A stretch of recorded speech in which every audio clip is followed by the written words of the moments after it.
प्रभारी मंत्री के सामने उठा शिक्षा विभाग की अनियमितताओं का मुद्दा।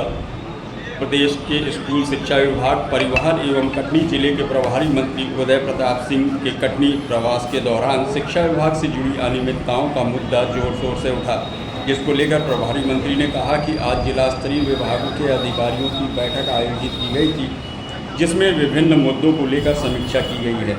शिक्षा विभाग से जुड़े मुद्दों को लेकर भी चर्चा हुई है।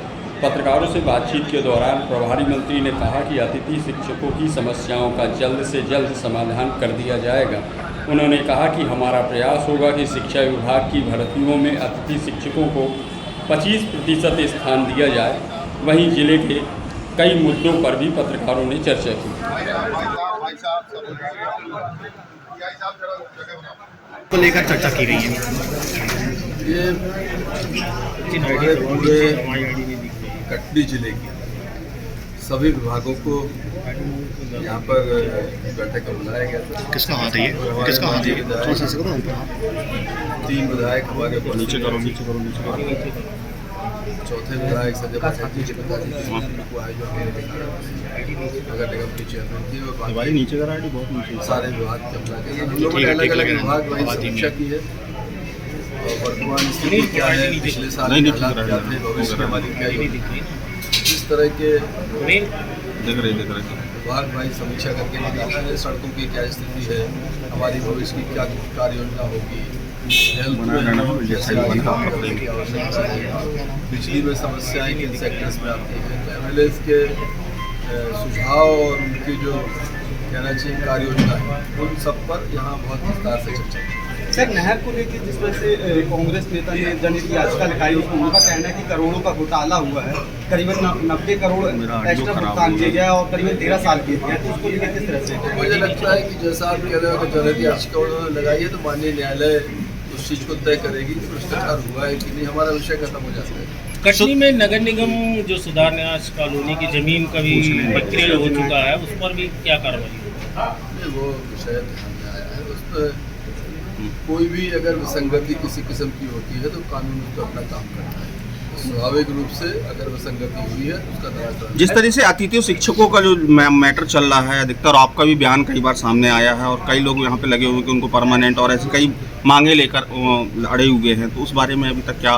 मेरा अनुरोध ये है कि मैं फिर वो बात दोहराऊंगा, अतिथि शिक्षक हमारे व्यवस्था को चलाने के लिए एक अंग है शिक्षा विभाग को। खाली जगहों पर उनको लगाकर हम स्कूल संचालित करने का काम करेंगे। जहाँ तक परमानेंट करने की बात है, उसका एक अपना मैकेनिज्म है। हमारी भर्ती प्रक्रिया है, हमारे जो शिक्षा विभाग में हमारा पात्रता परीक्षा होती है, उसमें अतिथि भी उसमें शामिल होता है। अतिथि भी पात्रता परीक्षा पास करके बैठे हैं। हमारे बीएड वाले बच्चे जो है पात्रता परीक्षा पास करके वो उसमें जैसे ही भर्ती प्रक्रिया होगी तो हमारे शासन की भर्ती प्रक्रिया के नियम, आरक्षण का रोस्टर, समय समय पर माननीय न्यायालय से प्राप्त निर्देश, उसके आधार भर्ती होगी। तो अतिथि शिक्षकों को हमारा प्रयास है कि 25% भर्ती में उनको हम प्राथमिकता दें और उनकी जो विसंगतियां हैं, क्योंकि वो हमारे एजुकेशन के सिस्टम को चलाने में उनकी बड़ी महत्वपूर्ण भूमिका है, तो उनकी जो विसंगतियां हैं जिनके कारण उनको अपने कार्य के दिवसों में और जीवन की उनकी जो एक कहना चाहिए कि जीवन यापन में उनको जिन चीज़ों का संकट होता है उनको निराकरण करने के लिए काम कर रहे हैं। जिस तरीके से नगर निगम में 856 पद की जो थी भर्ती के लिए बोला गया था और 1200 से ऊपर आउटसोर्स भर्ती की गई, क्या इसमें कोई कार्यवाही की जाएगी नगर निगम में? नहीं, स्वाभाविक रूप से देखिए 1200 से ऊपर भर्ती की गई। भर्ती का एक अपना मापदंड है, विभाग की भर्ती की अपनी प्रक्रिया है और आप समझ सकते हैं कि सबसे सेंसिटिव अगर मामला कोई है तो भर्ती का है। और आम तौर पर हम ये देख रहे हैं कि भर्ती होने के बाद में जितने लोग चयन होकर जॉब पे जाते हैं उससे ज़्यादा न्यायालय जाते हैं। अकेले मेरे शिक्षा विभाग में 10,000 के आसपास मामले न्यायालय में लंबित थे, तो आप अंदाज लगा सकते हो कि किस तरह से मतलब न्यायालयीन प्रक्रिया में लोग चले जाते हैं, उसका निराकरण नहीं हो पाता तो पेंडेंसी हो जाती है। हमारे खुद के विभाग में अनेक भर्ती प्रक्रियाएं हैं जो कि माननीय न्यायालय से स्थगन के कारण उनको हम कंप्लायंस नहीं कर पा रहे हैं। तो ये जहाँ पर ये इस तरह की कोई विसंगति नहीं है वहाँ भर्ती होंगी और उनको स्कूल के जो जनरल इमारतों के लिए जो फंड आया था उसमें डीओ के अलावा भी लगातार मध्य प्रदेश में स्कूल जो लगातार मतलब बंद किए जा रहे हैं, आखिर क्या कहा? शासकीय स्कूल में बच्चे कम आ रहे हैं। ये हमने आज इसकी भी समीक्षा की है कि पहली क्लास में पहले ये था कि बच्चे चूँकि नर्सरी में हमारा सरकारी स्कूलों में नर्सरी का प्रावधान नहीं था, तो वो बच्चे प्राइवेट स्कूल में चले जाते हैं। एक बार प्राइवेट में चला गया बच्चा तो चला गया। तो हम लोगों ने मध्य प्रदेश में 4500 स्कूल नर्सरी के प्रयोग के तौर पर शुरू किए।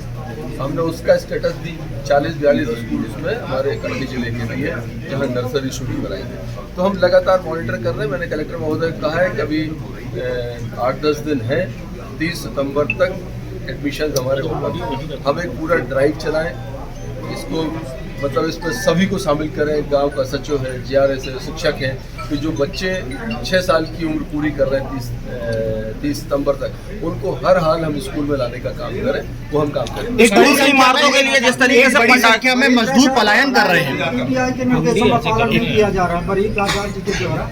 भाई साहब एक बड़ी संख्या पे कटनी जिला सहित अन्य जिले के मजदूर जो है वे पलायन कर रहे हैं कि उन्हें उतनी मजदूरी नहीं मिल रही कटनी में। कटनी लोग बाहर से काम करने के लिए आते हैं, कटनी का आदमी बाहर जाता है, ये तो मैं पहली बार किसी से सुन रहा हूँ। बाहर के लोग कटनी ज्यादा काम करते हैं। जहाँ एक तरफ नए उद्योग खुल रहे हैं